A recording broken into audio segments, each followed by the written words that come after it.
अगला प्रश्न, अगर भगवान सब जगह हैं तो उन्हें मंदिर में जाके ही क्यों पूजा जाता है? जब भगवान सब जगह है तो मंदिर में जाके क्यों पूजा जाता है? भाई जब हवा सब जगह है तो गाड़ी में उसमें हवा भरने के लिए टायर में वहां क्यों जाते हैं? पेट्रोल पंप में जहां हवा भरी जाती है बगल में सब जगह से भरवा लो। जब हवा सब जगह है तो गाड़ी लेकर जब तुम्हारे टायर में हवा कम हो जाती है गाड़ी के, तो जब सब जगह हवा है तो आप वहीं क्यों जाते हो? पेट्रोल पंप के बगल में पंचर वाले के पास क्यों जाते हो? सही बात है, सही बात है, सही है ना? ये आपके प्रश्न का उत्तर है। अच्छा, मॉइस्चर सब जगह है, पानी सब जगह है कि नहीं? है कि नहीं पानी? फिर हैंडपंप के पास क्यों जाते हो? टूंटी के पास क्यों जाते हो? अच्छा, दूसरी बात, टेम्परेचर का मतलब आग, टेम्परेचर का मतलब आग, आग सब जगह है ना? तो रोटी सेकने के लिए चूल्हे में क्यों जाते हो? नहीं, सही बात है। तो इसलिए जैसे हवा सब जगह है लेकिन उसके बाद भी जब हमको हवा भरवानी है, इसी प्रकार हवा सब जगह है लेकिन जब लेवल कम हो जाए ना ऑक्सीजन का तो फिर सिलेंडर वाली चाहिए होती है, फिर वो हॉस्पिटल ही जाना पड़ेगा। बिल्कुल सही है ना, क्योंकि वो सिलेंडर वही मिलेगा। तो ऑक्सीजन तो हवा में सब जगह है लेकिन जब वायु का लेवल कम हो तो हमको फिर स्पेशल जगह पे जाना पड़ेगा और सिलेंडर फिर हवा लेनी पड़ेगी। है सब मंदिर और बिल्कुल इसी प्रकार परमात्मा तो सब जगह है लेकिन मंदिर में, लेकिन जहां उनकी विशेष स्थापना कर रखी है। अच्छा, आम के फल में जो रस है वो आम के पेड़ में भी होता है कि नहीं होता? अच्छा, आम के अंदर जो रस है फल में वो कहां से आता है? आसमान से आता है कि पेड़ के अंदर से आता है? पेड़ के अंदर से। पेड़ के अंदर से आता है। तो जब सब जगह पेड़ में वो रस है तो फल में ही क्यों तुम हाथ मारते हो? सच्ची बात है तो भी सब जगह आम के अंदर। अच्छा, उसके बाद तुमको घी चाहिए तो दही में सब जगह है कि नहीं? तो दही क्यों नहीं चौपड़ लेते हैं? उसको मथते क्यों है?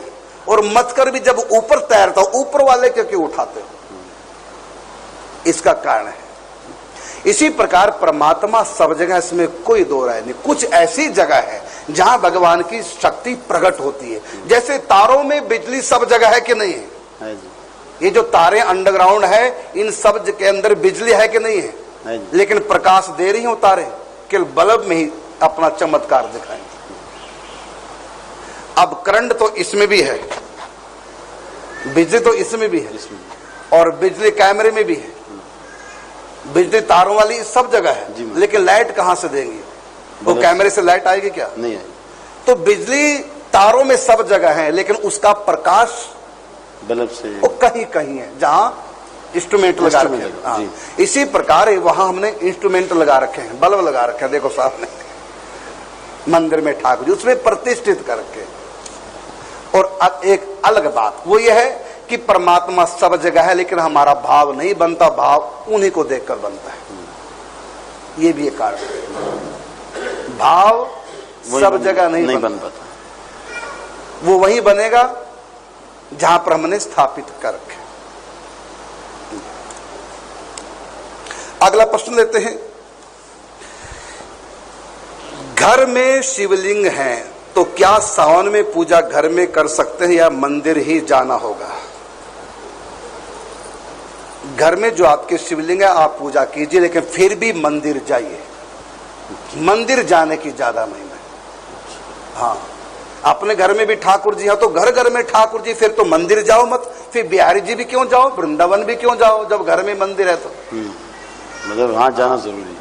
हाँ, जो सार्वजनिक मंदिर है जहां कर्म कांड की रीति से स्थापना की गई है वहां आप लोग जाएंगे तो विशेष फल प्राप्त होगा। और जब आप पैदल चल के आएंगे तो चलना भी तीर्थ यात्रा हो गई है। और मंदिर में विशेष पावर होती है, मंदिर में जो गुंबद होते हैं उनसे विशेष शक्ति होती है। और जो प्राण प्रतिष्ठा की होती है वैदिक मंत्रों के द्वारा या तांत्रिक मंत्रों के द्वारा जो भगवान की स्थापना करके उन मंत्रों की पावर श्री विग्रह में होती है, प्राण प्रतिष्ठा, जिसको हम लोग प्राण प्रतिष्ठा बोलते हैं। दरअसल प्राण प्रतिष्ठा न होकर के वो क्या है, वो भगवान की जो मंत्रों से हम प्रस्थापित करते हैं उनकी शक्ति पावर वहां से प्रकट होती है। अब बल उसमें जो ये लाइट सामने दिखाई दे रही है, ये बल्ब क्या बोलते हैं इसको? ट्यूबलाइट नहीं, कुछ और बोलते हैं इसको। एलईडी। एलईडी है ना। अब ये एलईडी है, यहां से हमको लाइट आ रही है, तारों से तो नहीं आ रही। अब जब हमने एलईडी लगाई है तो इसने थोड़ी वो बिजली पैदा की, बिजली तो कहीं से आ रही है, ये प्रकट कर रहा है। इसमें ऐसा यंत्र लगा दिया जो आपको दे रहा है, वो हमको प्रकाश दे रहा है। इसी प्रकार ये यंत्र ऐसे लगे जो भगवान के यहाँ से प्रकाश हो रहा है। तो श्री कृष्ण के विग्रह से श्री कृष्ण का प्रकाश, दुर्गा जी के विग्रह से दुर्गा जी का प्रकाश हो रहा है। तो भगवान सब जगह है, इसमें कोई दो राय नहीं है। लेकिन जहां उनकी स्थापना, वहां विशेष भगवान की शक्ति प्रकट होती है।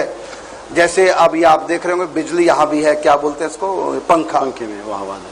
तो बिजली ने यहाँ क्या किया? यंत्र ऐसा लगा हवा दे, ऐसा यंत्र लगा के घुमा दिया, लेकिन कैमरे को नहीं बिजली घुमा पा रही। इसमें यंत्र, ये लाइट को, एलईडी लाइट को नहीं बिजली घुमा पा रही। तो अलग अलग यंत्रों से अलग अलग प्रकाश दिया। इसी प्रकार एक ही परमात्मा, जैसा जैसा हम यंत्र लगा रहे हैं उसमें उन्हीं का आधान है। तो ये बिजली का ही प्रकाश, तो ये भगवान का स्वरूप माना। तो कहा कि क्या हम घर में भी पूजा कर सकते हैं? तो घर में पूजा कीजिए, फिर भी मंदिर जरूर आइए। मंदिर आना बहुत आवश्यक है। घर के ठाकुर जी की सेवा पूजा आप कीजिए, उससे भी ज्यादा महत्व मंदिर में आने का है। मंदिर आना चाहिए, 24 घंटे में एक बार तो मंदिर आना ही चाहिए, चाहे स्त्री हो चाहे पुरुष हो, सबको मंदिर जाना चाहिए। मंदिर जाने की अधिक महिमा, जहां कर्मकांड की रीति से, तांत्रिक या वैदिक रीति से या पुराणिक रीति से जहां भगवान की स्थापना करके, यदि आसपास के लोग मंदिर में नहीं आते तो भगवान का तिरस्कार करने का दोष भी लगता है। अच्छा, सुन लो कान खोल के हिंदू, ये बड़ी महत्वपूर्ण बात है। अब देखिए, यहां भगवान की स्थापना कर दी और सबको पता है भगवान की स्थापना। अच्छा ये बताइए, भगवान की स्थापना किस लिए की है? आप सब लोगों के लिए की ना, और सब लोगों से पैसा इकट्ठा किया और आप लोगों के लिए स्थापना की। तो भगवान किन लोगों के लिए आए? उन्हीं आप लोगों के लिए। यहाँ जो स्थापना की, आप लोगों का कल्याण करने भगवान आए। तो आपको पता कि हमारे लिए, हमारी कॉलोनी के लिए भगवान यहाँ आए हैं विग्रह के रूप में, और आप जान नहीं रहे तो निरादर नहीं हो रहा है। हमको आप अपने घर बनाओ, बुलाओ, लेकिन हमारे पास बिल्कुल ना हो, अपराध, बैठा दो अकेले, तो हमारा अपमान नहीं हो जाएगा? घर में अतिथि बुलाओ, लेकिन उनके पास बैठो मत, उनके पास जाओ मत। और हमने अपनी कॉलोनी में, अपनी कॉलोनी के उद्धार के लिए ठाकुर जी को स्थापना की है, और आप आ नहीं रहे हैं यहाँ पर, तो आप अपराधी हैं, दोष भी लगता है। इसलिए प्रत्येक भक्त को भगवान के मंदिर आना चाहिए। मत सोचो कि हमारे घर में ठाकुर जी हैं। यदि घर में ठाकुर जी हैं, फिर वृंदावन क्यों जाते हो? गंगा जल भी तो तुम्हारे घर में है, तो हरिद्वार क्यों जाते हो? गंगा जल भी तो बोतल में घर में रखा है, लेके आते तो हरिद्वार क्यों जाते हो? फिर उसकी तीर्थ की अपनी महिमा। हाँ, वहां की गंगा जी की अलग महिमा, और जो घर में गंगा जल उसकी अलग महिमा है। तो घर में जो गंगा जल है वो भी गंगा जी हैं, लेकिन उससे अधिक महिमा वहां जाकर स्नान कर तीर्थ की। हाँ, तो आपके घर में भी ठाकुर जी हैं, लेकिन उससे भी हजारों गुना ज्यादा यहाँ पर ठाकुर जी की सेवा पूजा। और मैं बताना चाहूंगा, वहां आप स्वयं पूजा कीजिए, उससे जो लाभ है उससे अधिक लाभ केवल दर्शन मात्र से हो जाता है। क्या बात, केवल दर्शन मात्र। और गजब की बात है जी, मंदिर के ऊपर ध्वजा है या कलश है, दूर से उनको भी दर्शन कर लो। उसका भी। जैसे स्त्रियां आप पवित्र अवस्था में है, आप 4-5 दिन के लिए नहीं आ पाएंगे, उन दिनों भी आपको आना है। कैसे आना है? मंदिर से बाहर तक ध्वजा को प्रणाम करके, और जो कलश ऊपर होता है उनको प्रणाम करके वापस लौट। लेकिन अपना नियम नहीं तोड़ना, मंदिर आने का नियम नहीं तोड़ना। यहाँ तक कि घर में सूतक पातक हो, मरण सोच जन्म अशोच हो, तो ऐसी स्थिति में भी मंदिर आना चाहिए, लेकिन अंदर नहीं, मंदिर से बाहर ध्वजा को और कलश को प्रणाम करके लो, तो आपका नियम टूटेगा नहीं। तो मंदिर में अवश्य आना चाहिए।